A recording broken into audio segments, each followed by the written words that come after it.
મિત્રો આપણે ધોરણ 9 ચેપ્ટર નંબર 5 સજીવનો પાયાનો એકમ શું થાય? યસ, કોષ. એના વિશે આપણે અભ્યાસ કરતા હતા. આ સજીવના પાયાના એકમ એટલે કે કોષમાં આપણે આગલા સેશનમાં કોષ દિવાલ, આ ઉપરાંત કોષ કેન્દ્ર પટલ, રંગસૂત્રીય દ્રવ્ય, આ બધાના ટોપિક વિશે આપણે આગળના સેશનમાં માહિતી મેળવી ગયા.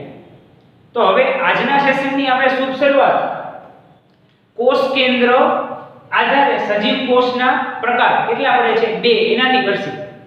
હવે વિદ્યાર્થી મિત્રો, ઓની જેમ જ આ પ્રશ્ન પણ સાવ સહેલો છે. ઓલો કેમ જેમ આકૃતિને આપણે યાદ રાખતા કે રંગસૂત્રીય દ્રવ્યમાં આવું થતું, સૌપ્રથમ કેવી રચના હોય? જ્યારે વિભાજન ન થાય ત્યારે દોરીના ગૂંચળા જેવી, પછી વિભાજન થવાની શરૂઆત થશે એટલે સળિયા જેવી રચના થઈ જશે. આવી બધી આપણે આકૃતિની મદદથી પ્રશ્ન જોયેલા હતા. સેમ એઝ આ જ વસ્તુ એવી છે કે અહીં તમે એક બાજુનો તફાવત યાદ રાખશો એટલે બીજી બાજુનો તફાવત તમને આપમેળે યાદ રહી જશે, કારણ કે એ કેવો છે એનાથી થોડુંક જ વિરુદ્ધ હશે, બાકી તો એ જ વસ્તુ હશે. તો ચાલો આપણે શરૂઆત કરીએ. આદિકોષ કેન્દ્રી અને સુકોષ કેન્દ્રી એમ 2 પ્રકાર પડે છે. શું કીધું? કોષ કેન્દ્રને આધારે સજીવ કોષના પ્રકાર કેટલા પડે? તો કે 2. કયા કયા? આદિકોષ કેન્દ્રી અને સુકોષ કેન્દ્રી. ચાલો હવે આપણે જોઈએ આદિકોષ કેન્દ્રી. તો એમાં શું હોય? તો કોષ કેન્દ્ર પટલ એની ગેરહાજરીને કારણે કોષ કેન્દ્ર પ્રદેશ ઓછો વિકાસ પામેલો હોય. એમાં આ કોષ કેન્દ્ર પટલ છે ને આદિકોષ કેન્દ્રીમાં એમાં હોતા જ નથી, અને નો હોય એટલે આનો જે પ્રદેશ હોય ને એ સાવ ઓછો વિકાસ પામ્યો હોય, એનો બહુ વિકાસ થયો હોય ને, મતલબ કે સુવિકસિત હોતા નથી. જ્યારે આની સામે સુકોષ કેન્દ્રીમાં એનાથી વિરુદ્ધ હોય. જો તમે એક પોઈન્ટ જોવાનો, કોષ કેન્દ્ર પટલની હાજરીને કારણે કોષ કેન્દ્રનો પ્રદેશ વિકાસ પામેલો હોય છે. જો તમે જોઈ શકો છો બંને એકબીજાની વિરુદ્ધ છે. એટલે જ મેં તમને પહેલા કીધું કે એક સાઈડનો આવડશે તફાવત એટલે બીજી સાઈડનો તફાવત આપમેળે આવડશે.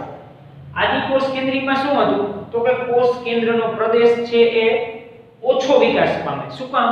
કારણ કે આની ગેરહાજરીને કારણે, કોષ કેન્દ્ર પટલની ગેરહાજરીને કારણે. જ્યારે સુકોષ કેન્દ્રીમાં કેવું હોય? કોષ કેન્દ્ર પટલની હાજરી હોય એટલે પ્રદેશ કેવો હોય? વિકસિત હોય. ઓકે, આ પહેલો પોઈન્ટ. હવે આપણે નેક્સ્ટ પોઈન્ટ જોઈએ. પ્રાથમિક આદિકોષ કેન્દ્ર છે ને એ પ્રાથમિક કોષ કેન્દ્ર ધરાવે છે. પ્રાથમિક એટલે કેવું? તમે યાદ કરો, શરૂઆતનો મતલબ. આપણે એમ કહીએ ને પ્રાથમિક શાળામાં અભ્યાસ કરે છે, ઈ ધોરણ કેવો હોય? શરૂઆતના ધોરણ હોય. તો આદિકોષ કેન્દ્ર છે એ પ્રાથમિક કોષ કેન્દ્ર ધરાવે છે, જ્યારે સુકોષ કેન્દ્ર છે એ વિકસિત કોષ કેન્દ્ર ધરાવે છે, મતલબ એનો વિકાસ થઈ ગયો છે.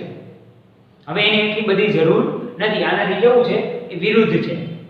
ત્યારબાદ આપણે ત્રીજો પોઈન્ટ જોઈએ કે તેમાં ન્યુક્લિક એસિડ હોય છે, તેથી તેને ન્યુક્લિયોઇડ કહે છે. એમાં કયું એસિડ હોય? યાદ રાખજો, ન્યુક્લિક એસિડ નામનું જે એસિડ હોય એ કેમાં હોય?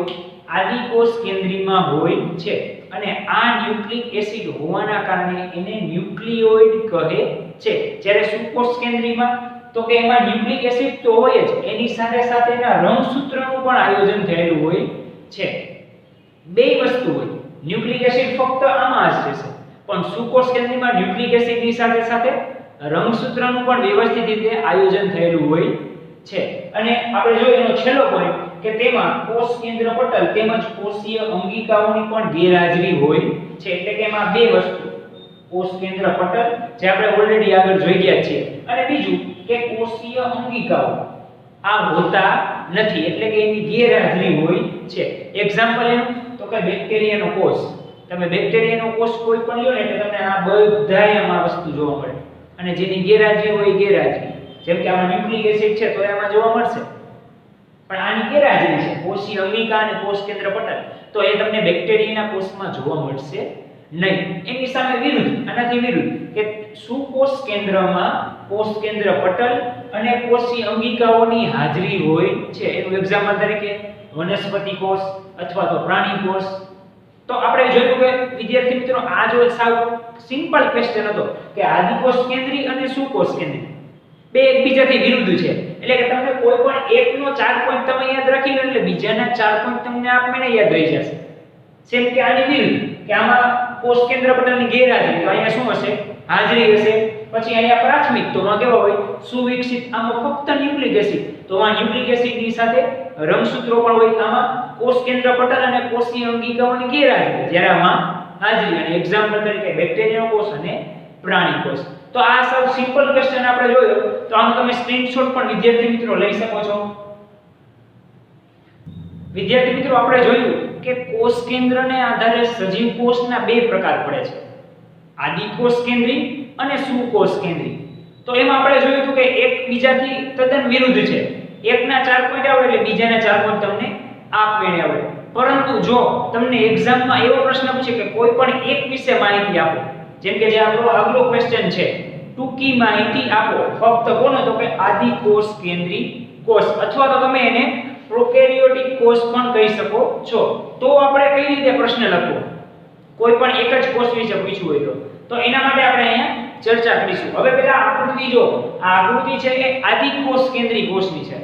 એ તમારી જાણ માટે ખાલી કહી દઉં કે તમારે પરીક્ષામાં આકૃતિ દોરવાની નથી, આ ફક્ત તમારી જાણકારી માટે છે, બરોબર. આમાંથી આપણે મુદ્દા પોઈન્ટ એની સાથે કનેક્ટ કરશી એટલે તમને વધારે આઈડિયા આવશે કે હા આ કોષમાં કંઈક આવી રચના થતી હોય છે. એટલા માટે મેં અહીં આકૃતિ દોરેલી છે. તમારે પરીક્ષામાં પૂછાય તો દોરવાની નથી. ઓકે, હવે આદિ કોષ કેન્દ્રી કોષ, તો એ જે આપણે 4 મુદ્દા જોયા હતા, મોસ્ટ ઓફ મુદ્દા કોમન જ આવશે, ખાલી કદાચ એકાદ મુદ્દો એવો હશે કે જે વધારાનો હશે. તો ચાલો આપણે જોઈએ. તો એનો પહેલો મુદ્દો છે કે પ્રાથમિક પ્રકારનું કોષ કેન્દ્ર ધરાવતા હોવાથી તેને આદિ કોષ કેન્દ્રી કહે છે. યાદ કરો, ઓમાં બીજો કે ત્રીજો પોઈન્ટ હતો કે આદિ કોષ કેન્દ્રી છે પ્રાથમિક પ્રકારનું છે.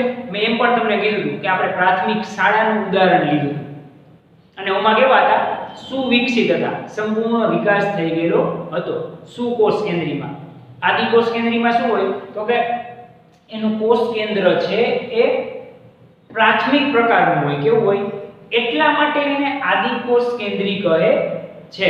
ઓકે, આ પોઈન્ટ તો આવી ગયો. તો બીજો પોઈન્ટ આપણે જોઈએ, કોષ કેન્દ્ર પટલના અભાવને કારણે કેન્દ્રીય પ્રદેશ ઓછો વિકસિત હોય છે. જો આ પણ પહેલો જ પોઈન્ટ હતો, એમાં કોષ કેન્દ્ર પટલનો શું હોય? અભાવ હોય. એટલે એનો જે કેન્દ્રીય પ્રદેશ છે, કેન્દ્રીય એટલે કેવો? વચ્ચેનો ભાગ, ઈ કેવો હોય? ઓછો વિકસિત હોય.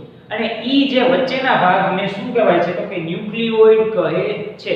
એને યાદ કરો આપણે, શું કામ ન્યુક્લિયોઇડ કહેતા? કારણ કે એમાં ન્યુક્લિક એસિડ રહેલું છે. હવે જો આકૃતિમાં તમને અહીંયા ન્યુક્લિયોઇડ આપેલું છે, જો આ વચ્ચે આ જે લાઈન તમને દેખાય છે આપણી, ઈ શું છે? કોષ કેન્દ્ર છે, કારણ કે વચ્ચેનો ભાગ છે. હવે જો આનું મુદ્દાને આકૃતિ સાથે કનેક્ટ કરું છું, ખાસ ધ્યાન આપજો. અહીંયા શું કીધું છે? કોષ કેન્દ્ર પટલના અભાવને કારણે કેન્દ્રીય પ્રદેશ, કેન્દ્રીય પ્રદેશ એટલે શું થાય? આકૃતિનો જે આ વચ્ચેનો ભાગ, ઈ કેવો હોય?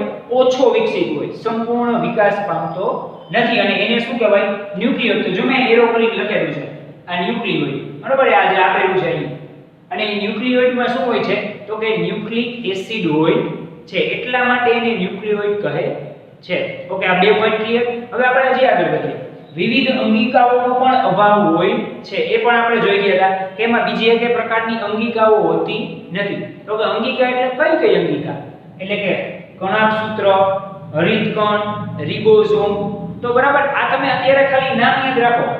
આના પછીના સેશનમાં આપણે આના એક એક કણાભસૂત્ર, હરિતકણ, એક એક ટોપિક વિશે આપણે વિસ્તારથી માહિતી મેળવવાની છે. જેમ અત્યારે આપણે ફક્ત આદિ કોષ કેન્દ્રી વિશે માહિતી મેળવી છે, એવી જ રીતના આપણે હવે આવશે કણાભસૂત્ર આવશે, હરિતકણ આવશે, આવી બધી અલગ અલગ અંગિકાઓ વિશે અભ્યાસ કરવાનો છે. એ પણ આની જેમ સાવ સિમ્પલ જ છે.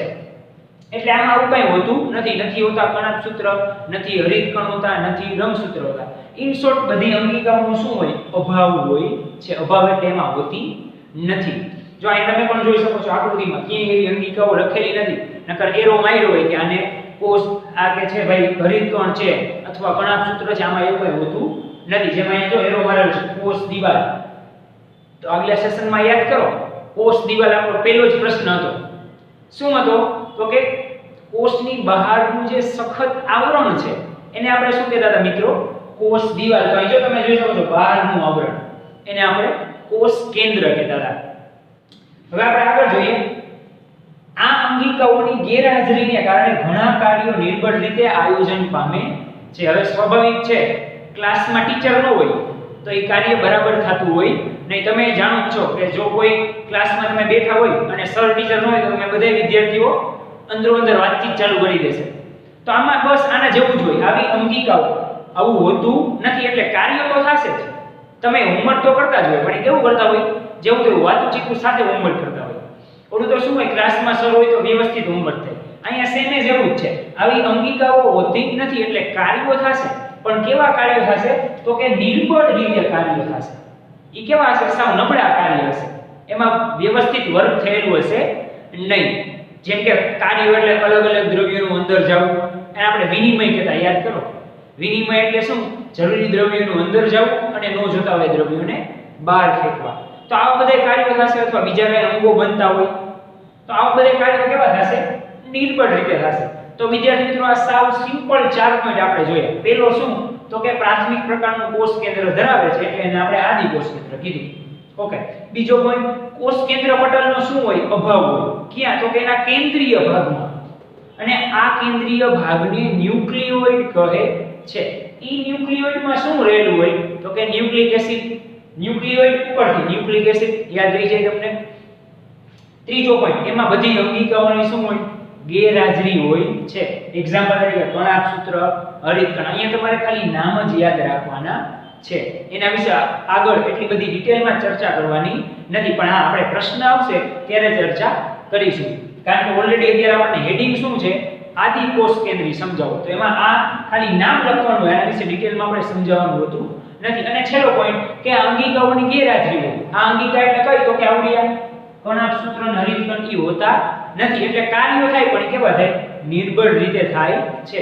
હજી એકવાર વિદ્યાર્થી મિત્રો યાદ દેવડાવી દઉં કે આમાં તમારે આકૃતિ દોરવાની નથી. આ તો મેં કનેક્ટ પોઈન્ટ કરવા માટે તમને સરળતાથી સમજાય એટલા માટે અહીંયા બોર્ડમાં આકૃતિ દોરેલી છે. તો તમે પણ આનો સ્ક્રીનશોટ લઈ શકો છો. હવે આદિકોષ કેન્દ્રિક કોષ સમજ્યા બાદ વિદ્યાર્થી મિત્રો આપણે બે સાવ નાના અને સિમ્પલ ક્વેશ્ચન જોવાના છે. આગલા બે પ્રશ્ન પણ સાવ સિમ્પલ હતા. એમાં પહેલો પ્રશ્ન તમે કરો એટલે બીજો તો તમને આવડી જ જાય, આદિકોષ કેન્દ્રીય અને સુકોષ કેન્દ્રીય. તો હવે આપણે જોવાનું છે ટૂંકી માહિતી આપો. કોષ રસ બરાબર કોને કહેવાય? તો કે આપણે એની શરૂઆત કરીએ.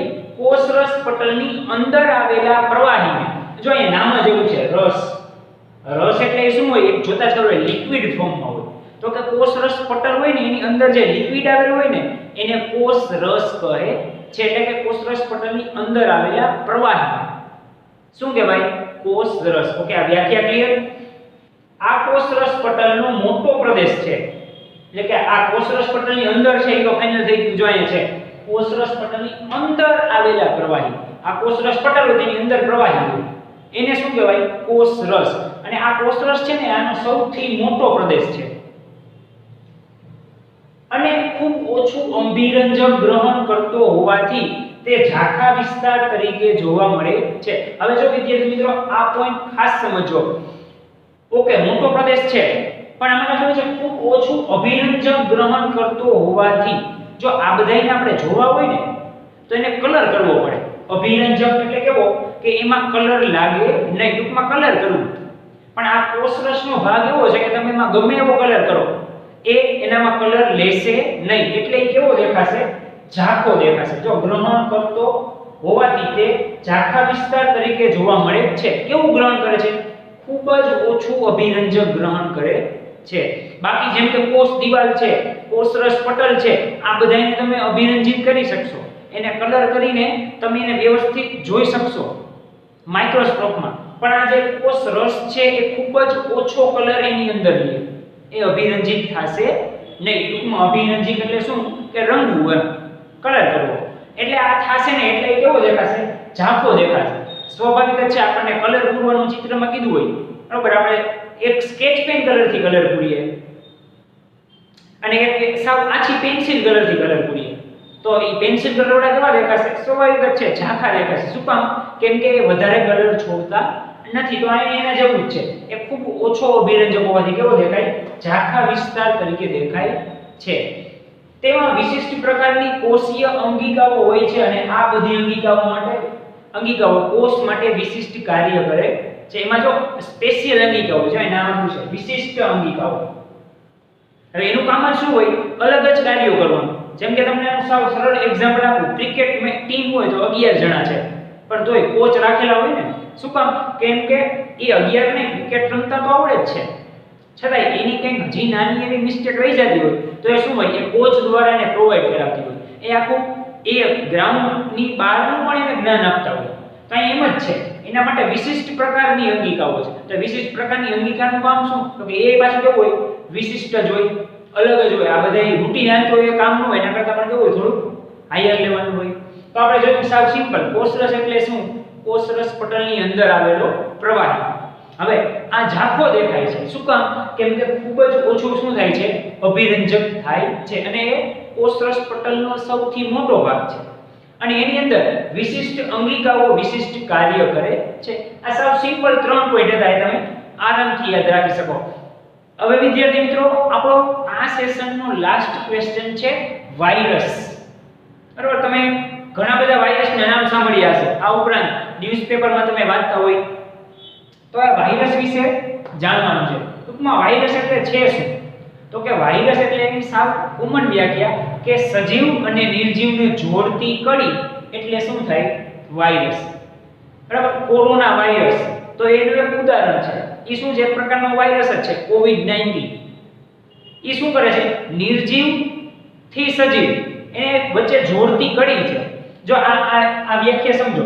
વાયરસ જ્યાં સુધી જીવંત શરીરમાં દાખલ ન થાય ત્યાં સુધી જીવંતતા દર્શાવતો નથી. એનો મતલબ, ધારો કે આ માર્કર ઉપર વાયરસ છે, તો માર્કર તો કેવી થશે?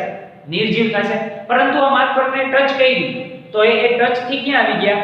જીવંત શરીર ઉપર આવી ગયા. તો હવે શું થશે? જીવંતતા દર્શાવશે. બાકી આ માર્કર એમનામ હશે અને એના ઉપર હશે તો એ જીવંતતા દર્શાવશે નહીં. અમુક સમય જ્યાં સુધી એનો સમયગાળો હશે ત્યાં સુધી રહેશે અને પછી કેવો થઈ જશે? નાશ પામી જશે. પરંતુ જો અહીં વ્યાખ્યા એટલે કીધું છે નિર્જીવ અને સજીવને જોડતી કડી. ધારો કે આ માર્કર કોઈ ટચ કરી તો એ વાયરસ એનામાં આવી જશે. પણ જ્યાં સુધી ટચ નહીં કરો ત્યાં સુધી વાયરસ આમાં જ રહેવાનો છે. પણ આ કડી થઈ ને માર્કર, નિર્જીવ થી સજીવ બેયને જોડ્યા એટલે કડી બની. તો ઈ કડી એટલે શું થાય? વાયરસ થાય. અને એ વાયરસ જ્યારે જીવંત શરીરમાં દાખલ થાય ત્યારે જ એની અસર દર્શાવે છે. બાકી નિર્જીવ શરીરમાં વાયરસ કોઈ પણ પ્રકારની અસર દર્શાવતો નથી. આ સાવ સિમ્પલ આપણે બે પ્રશ્ન જોયા. તો વિદ્યાર્થી મિત્રો, આજનો સેશન સાવ ઈઝી હતો. પહેલા આપણે શું જોયું? આદિકોષ કેન્દ્રી અને સુકોષ કેન્દ્રી. ત્યારબાદ આદિકોષ કેન્દ્રી વિશે થોડી વધારે ચર્ચા કરી. અને આજે છેલ્લો જે ટોપિક હતો એ કયો હતો? કોષરસ અને વાયરસ. તો આશા રાખું છું કે આજનો સાવ ઈઝી ક્વેશ્ચન, આ બધા ઈઝી ક્વેશ્ચન હતા તમને સરળતાથી સમજાઈ ગયા છે. હવે આપણે વધુ આગલા સેશનમાં જે આપણી અંગિકાઓ હતી, કણાક સૂત્ર, કોષરસ જાળ, આના વિશે આપણે વધુ આગલા સેશનમાં માહિતી મેળવશું. ધન્યવાદ મિત્રો.